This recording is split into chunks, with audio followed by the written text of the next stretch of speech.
कस्तो हुन्छ तपाईहरु आज हामी ट्याक्क पहेरामा हिँडिहाल्यौं हैन ठुलो मम्मी घाँस काट्न जानु पर्यो खानासाना खाएर आज बिहान ब्लग स्टार्ट गर्न पाइएन अनि अब ठ्याक्क खानासाना खाएर ठ्याक्क अब पहेरामा हिँडेको ल है त यो पिल्पी झडम्मै हान्दिए अब उहाँले दाउरा खोज्नु भए यो घाँस लैजाने हो क्या हो यो दाउरो हो त मिलाएर लैजाने हो कि आज हैन ठुलो मम्मीले सिमाल्दै हुनुहुन्छ ल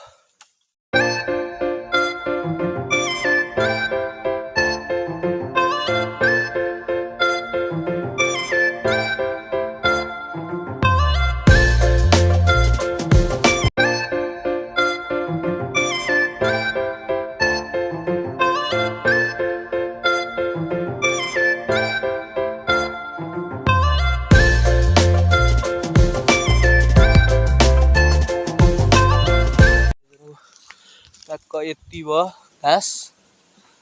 यति भएको छ टक्क हैन अनि अब म फेरि त्यहाँ नाम लिने हिँडेको हैन नाम लिने हिँड्दैछु गाइजहरु बाटो बवाल छ समातेर झर्नुपर्छ हैन कता छ गाइज यति मिस्टेक भयो नि तल खेता